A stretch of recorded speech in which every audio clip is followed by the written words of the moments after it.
बेंगलुरु में AI engineer Atul Subhash की आत्महत्या को आज इतने दिन बीत चुके हैं। इस मामले में उनकी पत्नी हरियाणा के गुरुग्राम से गिरफ्तार हुई और उसके सास और साला जो है वो यूपी के प्रयागराज के एक होटल से गिरफ्तार हुए। लेकिन अब इस पूरे मामले में नया खुलासा हो रहा है, बड़ा खुलासा हो रहा है, और जो खुलासा निकल कर सामने आ रहा है उसे सुनने के बाद अब हर कोई इन माँ, बेटे और बेटी, यानी ये जो क्रिमिनल फैमिली आप कह सकते हैं इन्हें, जिनकी वजह से एक इंसान ने, एक बोले वाले इंसान ने अपने जीवन लीला खत्म करनी ज़्यादा ज़रूरी समझी, इनके कारनामे उजागर हो रहे हैं। आज के इस वीडियो में मैं आपको बताऊंगा कि कैसे हरियाणा के गुरुग्राम में बैठकर ये महिला, यानी कि जो निकिता सिंघानिया है, अपने पति अतुल सुभाष को टॉर्चर कर रही थी। टॉर्चर इस कदर कर रही थी कि वो आदमी ना तो घर पे चैन से बैठ पाता था, ना तो ऑफिस में काम कर पाता था, और ना ही कोर्ट की तारीख को ठीक से वो जाकर वहाँ पर अटेंड कर पाता था। अटेंड भी करता तो कैसे करता, वहाँ पर जब जाता तो जो एक और क्रिमिनल बैठी थी वहाँ पर, वो जो जज है महिला, जो उस स्टेट को आगे बढ़ा देती थी। यानी कि जो पेशकार होता था वो ये कहता था कि भाई अब तू जा, वापस बेंगलुरु जा, 3 दिन बाद आना, फिर से तेरी तारीख तब होगी। एक इंसान इतना ज़्यादा परेशान हो गया। बहुत पहले हमने एक फिल्म देखी थी, उस फिल्म का नाम शोल था, और उस फिल्म में मनोज बाजपेयी एक पुलिस इंस्पेक्टर के रोल में होते हैं। और उस फिल्म में देखने को मिलता है कि कैसे एक आदमी अगर ईमानदारी से सब कुछ अपना करना चाहे तो नहीं कर पाता है।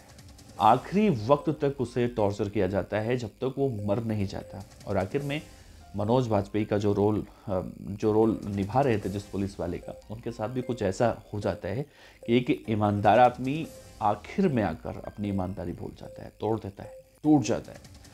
तो इस केस में कुछ ऐसा हुआ। लेकिन आज के इस वीडियो में कई सारे पॉइंटर्स पर बात करेंगे। पहला ये कि बेंगलुरु पुलिस ने इन दोनों माँ बेटों को जब गिरफ्तार किया और गिरफ्तार करने के बाद बेंगलुरु पहुंची, तो इसकी जानकारी कैसे यूपी पुलिस को नहीं हुई। दूसरा ये कि हरियाणा के गुरुग्राम में बैठी वो महिला क्रिमिनल, जिसका नाम निकिता सिंघानिया है, जो अतुल सुभाष की पत्नी है, वो कैसे अपना अलग गेम खेल रही थी। 40,000 रुपये महीने के, मतलब आलीशान पीजी में रहती थी।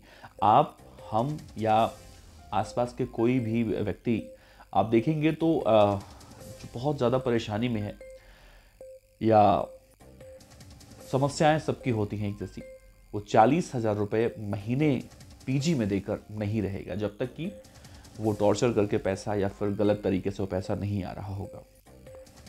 तो इनकी पत्नी सुभाष अतुल की 40,000 रुपये महीना एक लग्जरी पीजी लेकर रहती थी।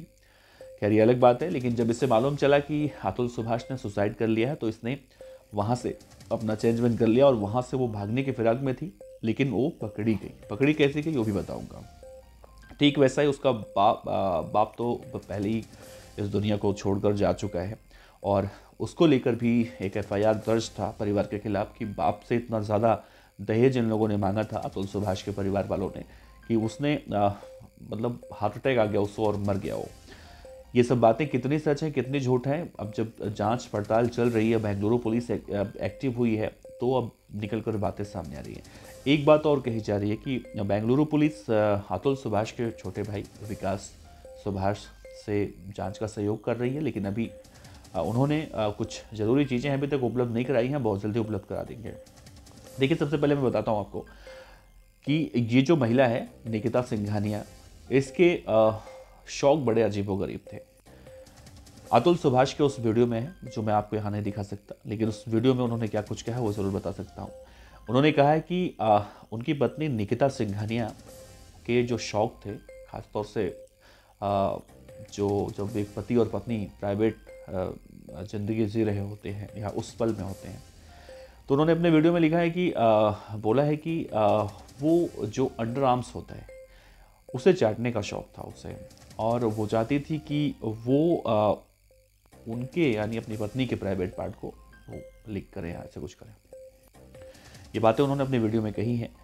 लेकिन इन सब बातों में अब जांच पड़ताल की जा रही है, कितनी सच्चाई है। कई सारे लोग इसका समर्थन कर रहे हैं, खासतौर से पुरुष समाज इसका समर्थन कर रहा है कि अतुल सुभाष को जांच पड़ताल के बाद या कभी भी इंसाफ तो उनको मिलना चाहिए। लेकिन कई सारी ऐसी महिलाएं हैं या कई सारे ऐसे लोग हैं, सोशल मीडिया पर आप चाहेंगे तो आपको वहाँ तरह तरह के लोग मिलेंगे। इसमें भी वो अतुल सुभाष को कैर कह रहे हैं और कह रहे हैं कि उन्हें अपनी पत्नी के बारे में इस तरह से लोगों के सामने कुछ इस तरह से उसे बदनाम नहीं करना चाहिए था। वो बेचारी जिंदा रहेगी तो कैसे जिंदा रहेगी, उसके बारे में इतना कुछ बोलकर चला गया, वो मर गया, वो चला गया, वो कायर था, लड़ना चाहिए था, तमाम तरह की बातें कही जा रही हैं। अब सोचिए, एक इंसान एक महिला के चक्कर में मौत को गले लगाना जरूरी समझा, और वो महिला जिसके शौक अजीब व गरीब थे, 40-40 हज़ार रुपये पीजी में देकर रहना और पैसों के लिए टॉर्चर करना, बेटे से एक बाप को बात नहीं करने देना, मिलना तो बहुत दूर की बात है। सोचिए इंसान किस हद तक लड़ता है इन लोगों से। और एक उम्मीद जो आखिरी होती है कि भाई कोर्ट में जब मामला जाएगा और वहाँ पर उसे इंसाफ मिलेगा, तो कोर्ट में भी एक ऐसी महिला बैठी थी जो पैसे खाने की डिमांड कर रही थी, उसे कहाँ से इंसाफ मिलता।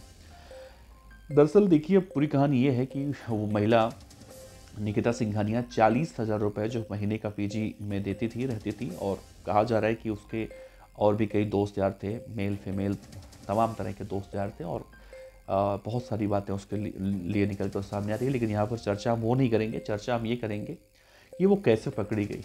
तो शातिर तो बहुत है ये महिला, उससे जैसे मालूम चला तो उसने अपना पीजी वगैरह चेंज किया, 1 महीने का एडवांस, 1 महीने का करंट सिक्योरिटी मनी और करंट जो है रेंट देना था उसको। और सबसे बड़ी बात होती है कि जब आप कहीं किसी भी जगह पर आप घर लेते हैं किराए पर, पीजी लेते हैं किराए पर या लीज पर, तो आपका पुलिस वेरिफिकेशन होता है। तो पुलिस वेरिफिकेशन जब हुआ, तो जब पुलिस ने इस मोहतरमा का चेहरा देखा, फ़ोटो देखा, नाम देखा, तो बेंगलुरु पुलिस से संपर्क किया गया और इसे वहीं पर धर दबोचा गया। एक हांगकांग मार्केट है, वहीं पर इन्हें मैडम को उठा लिया गया। मैडम इतनी गर्मी में थी, मैडम इतनी ज़्यादा हेकड़ी दिखा रही थी कि इन्हें बेंगलुरु पुलिस की जो महिला कांस्टेबल इन्हें पकड़ने गई थी, या जो और लोग थे, तो सबको बहुत ही विधिवत इनका सेवा करना पड़ा। सेवा इन द सेंस कि इनको जबरन वहाँ से ले जाया गया, और वहाँ भी ये कह रहे थे आई विल सी यू। तो खैर ये सब बातें हैं, ये अब इनकी सारी हेकड़ी निकल चुकी है, और अब ये कोर्ट में जो अग्रिम जमानत की आजकल लगा रखा था इन्होंने, वो सब फेल हो चुका। ये मैडम थी जो एक रास्ता थी, एक हथियार थी इनके माँ और भाई के लिए पैसे कमाने का। दूसरा, जो इनके माँ और भाई हैं, इनके बारे में आप सुनेंगे तो आप और भी कहेंगे भाई माशाल्लाह। ये दोनों, जब ये पूरा मामला निकल कर सामने आया दोस्तों, तो सबसे पहले जब मीडिया के लोग वहाँ गए, तो इन्होंने मीडिया के लोगों को भी धमकी दी और कहा कि अगर आप लोगों ने वीडियो बनाया तो मैं आप सब लोगों के लिए ऐसा कुछ इंतज़ाम करूँगा जो ठीक नहीं होगा। देखिए, दोनों की तस्वीरें भी उस वक्त वायरल हुई, जिस तरह से उंगली दिखाकर ये बात कर रहे थे। अच्छा, एक चीज़ मैं भूल गया आपसे, अगर आप आगे बढ़ो वीडियो में तो एक चीज़ करिएगा, आप लोग कमेंट बॉक्स में इतना तो ज़रूर लिखिएगा कि अतुल सुभाष को न्याय ज़रूर मिलना चाहिए, क्योंकि अब यही आवाज़ आज के मौजूदा वक्त में पूरे देश में गूंज रही है, सोशल मीडिया पर गूंज रही है। अतुल सुभाष को न्याय मिलना चाहिए, क्योंकि एक मरता हुआ आदमी, जो भोला भाला इंसान आप कहिए, जब उसके बस में कुछ नहीं बचा तो उसने यही समझा भाई कि अब आखिरी दौर में क्या किया जा सकता है। और उनका आखिरी जो शब्द था, या उनकी आखिरी जो इच्छाएं थी, उन्होंने यही कहा था कि भाई मुझे अब भी अगर इंसाफ नहीं मिला तो मेरे अस्थियों को कोर्ट के बाहर नाले में डाल देना, ताकि मुझे लगे कि मैं किस देश में पैदा हुआ था और ये सब कुछ मैं डिजर्व करता था। तो ये सारी बातें हुई। अब देखिए, जो मैं बातें कर रहा था उसको मैं शुरू करूँ, रिज्यूम करता हूँ। अतुल सुभाष की सास और उसका साला, ये दोनों मीडिया को आंख वाँख दिखा के वहाँ से फरार हो गए, घर पे ताला वाला लगाया गया। बेंगलुरु पुलिस वहाँ पर पहुँची और नोटिस चस्पा किया, और ये लोग पता नहीं कहाँ फरार हो गए, इनके बारे में किसी को जानकारी नहीं है। एक खलनायक और है, उनका चाचा सुशील सिंघानिया, वो भी फरार है। अब इन लोगों को पकड़ने के लिए बेंगलुरु की पुलिस ने एड़ी से लेकर चोटी तक का जोर लगा दिया। सोचिए, एक दूसरे राज्य से बेंगलुरु की पुलिस आती है उत्तर प्रदेश। उत्तर प्रदेश में वो आरोपियों का लोकेशन भी ट्रैक कर लेती है। उत्तर प्रदेश की पुलिस को इसके लिए सूचित नहीं करती है, और बेंगलुरु पुलिस के 2 पुलिस के जवान, इसमें एक महिला और एक पुरुष।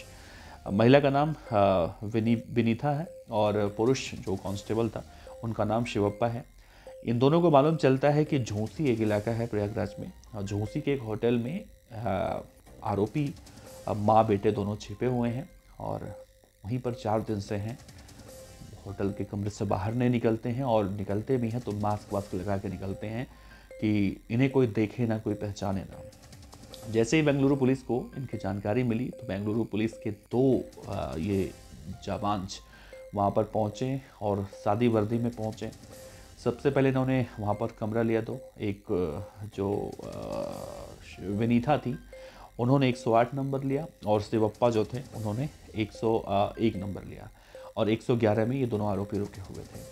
जब वो रजिस्टर चेक कर रहे थे तो उन्होंने इन आरोपियों के नाम वहाँ देखे और एक कैमरे से ही फ़ोटो खींच लिया फ़ोन के। बेंगलुरु पुलिस को और भी जानकारी वहाँ पर हेड क्वार्टर में दी गई। अब वहाँ से टीम आई तो बेंगलुरु पुलिस ने वहाँ हेडक्वार्टर से इन्हें यही कहा कि आप लोग उन पर नज़र बनाकर रखिए, किसी भी तरह से वो वहाँ से जाने नहीं चाहिए। अब देखिए जो पुलिस वाले तो थे लेकिन ये डॉक्टर और नर्स के वेशभूषा में गए थे।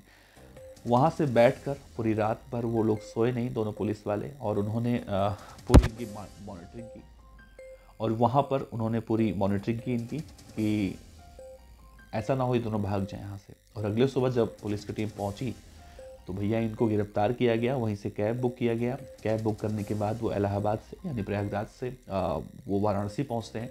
वाराणसी बाबतपुर से एयरपोर्ट से एक फ़्लाइट ली जाती है और फिर इन्हें बेंगलुरु पहुँचाया जाता है। काफ़ी फिल्मी अंदाज में हमने ऐसा कुछ देखा था कि फिल्मों में ऐसा कुछ होता है। ख़ासतौर से हमने जब दृश्यम 2 देखा था, दृश्यम 2 में हमने ऐसा देखा था कि आरोपी जो होता है उसके बगल में रहकर रेकी करना वगैरह वगैरह। तो इस सब की तरह अगर हम देखें तो ये सब कुछ हुआ है। बेंगलुरु पहुंचने के बाद ही इस पूरे मामले की जानकारी दी गई। सोचिए स्थानीय पुलिस को भी इसकी जानकारी नहीं थी। माँ, बेटा और वो खतरनाक बहू जिसका नाम निकिता सिंघानिया है, ये तीनों अब पुलिस की कस्टडी में है। न्यायिक अभिरक्षा में इन्हें भेज दिया गया है यानी जेल में भेज दिया गया है। इनसे अब पूछताछ होगी और पूछताछ के बाद आप सोचिए जो उस वीडियो में उस व्यक्ति ने यानी अतुल सुभाष ने जो बातें कही हैं कि जब जज साहिबा से हाथ जोड़कर वो गिड़गिड़ा रहे थे कि अगर इतने पैसे मैं देता हूँ अपने परिवार को तो मैं कहाँ से दूंगा, मुझे आत्महत्या करना पड़ेगा। तो उसने कहा था कि भाई तुम आत्महत्या अब तक क्यों नहीं किए हो, भाई कर लो, तुम्हारे माँ बाप से वसूल लूँगी पैसा। तो सोशल मीडिया पर अब देखिए कई लोग होते हैं जो गुस्सा निकालते हैं, गुस्सा निकाल रहे हैं और यही कह रहे हैं भैया वसूल ले, तरह से बातें अलग अलग तरह से कही जा रही हैं। वैसे दोस्तों इस केस में मुझे लगता है अभी तक जो देखने को मिला है काफ़ी लंबा ये केस चलने वाला है और कई लोग ये भी कह रहे हैं कि जैसे कई बड़े हमने हाई प्रोफाइल केस देखे हैं, मीडिया भी उन्हें उठाती है और एक टाइम के बाद वो ठंडे बस्ते में चला जाता है। तो ऐसे में कहीं ये केस ना हो। दूसरा ये कि अतुल सुभाष को क्या वाकई में कभी इंसाफ मिलेगा, क्या न्याय मिलेगा, या फिर उनका जो अस्थि विसर्जन वाला कार्यक्रम है वो कोर्ट के बाहर कूड़े में डाल दिया जाएगा। ऐसा ना हो इसीलिए आप लोग भी सोशल मीडिया के जरिए जहाँ से भी अपनी ताकत आप दिखा सकते हैं दिखाइए। और एक पुरुष को जो अभी तक तो भाई ऐसा कुछ नहीं आया है कि उनकी कोई गलती निकल कर सामने आई हो, और मैं ऐसा बिल्कुल नहीं कह रहा हूँ कि वो बिल्कुल सही रहे होंगे। नोक-झोंक हर परिवार में होती है और पुरुष भी गलत होता है, महिला भी गलत होती है, लेकिन इस केस में ये केस या फिर कहें शीशे की तरह पूरी तरह से साफ है और अभी तक यही सब दिख रहा है। इन दरिंदों के चेहरों को आप देखिए, इन दरिंदों के शादी से पहले की तस्वीरें देखिए, जिस दिन शादी हो रही थी उस दिन की तस्वीर देखिए और इनके आज के चेहरे देखिए। काम कुछ नहीं करना है लेकिन विकास इनका दम पे दम ठीक वैसे ही हो रहा है जैसे कई ऐसी पार्टियां हैं जो जीत कराती हैं और एक सीट लाती हैं और वो केंद्र में मंत्री बन जाते हैं, कैबिनेट में मिनिस्टर बन जाते हैं। तो कुछ इस तरह से है, काम कुछ नहीं करना है और विकास इनका अच्छे से हुआ है। करोड़ों की बातें कर रहे हैं, अग्रिम जमानत के लिए वकील हायर कर रहे हैं, फीस भर रहे हैं। तो ये सारी कवायदें हैं। फिलहाल अब देखना होगा कि इस मामले में आगे क्या होगा। एक और पॉइंट मैं छोड़ रहा हूँ, अतुल सुभाष का एक 4 साल का बेटा है और उसकी कस्टडी अब अतुल सुभाष के परिवार वाले चाह रहे हैं। कहा जा रहा है कि अभी तक वो बेटा कहाँ है नहीं दिख रहा है, क्योंकि देखो तीनों बदमाश जो थे वो गिरफ्तार हो चुके हैं। बदमाश मैं इन्हें इसलिए कह रहा हूँ क्योंकि इनकी हरकतें बदमाशों वाली थी। एक बदमाश भी यही करता है, दूसरे आदमी को मार देता है, तो इन्होंने भी बदमाशी ही की है, इसलिए इन्हें बदमाशी कहा जाएगा। खैर कोर्ट इन्हें अभी आरोपी बनाता है, नहीं बनाता है, आरोप तय होते हैं, नहीं तय होते हैं, लेकिन मौजूदा दृष्टि में सब इन्हें बदमाशी कह रहे हैं। तो बेटा कहाँ है, इसको लेकर भी कई तरह की बातें सामने आ रही हैं। कुछ लोग कह रहे हैं आशंका इस बात की कि बेटे को मार दिया गया है, कुछ लोग कह रहे हैं बेटा कहाँ है। तो पुलिस अब वहाँ पर भी उस एंगल से जांच पड़ताल करेगी।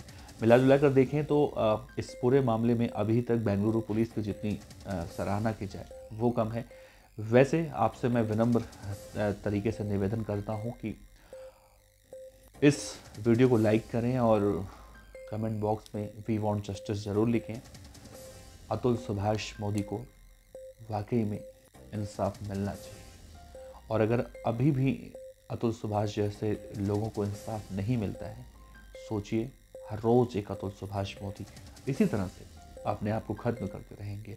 और ऐसा कई केस उसके बाद भी देखने को मिल रहा है। बेंगलुरु में अभी ऐसी एक खबर आई, एक पुलिस वाला अपने पत्नी और ससुराल वालों से तंग आकर उसने सुसाइड कर लिया, और ये अतुल सुभाष के मामले के बाद हुआ है। तो ऐसा ना हो, इसके लिए हर संभव जिस तरह से बातें की जाती हैं ऐसा हो, इस तरह से आवाज़ उठाइए। आपका बहुत बहुत शुक्रिया। इस वीडियो पर अपनी राय जरूर रखिएगा और कमेंट बॉक्स में वी वांट जस्टिस ज़रूर लिखिएगा। आपका बहुत बहुत शुक्रिया।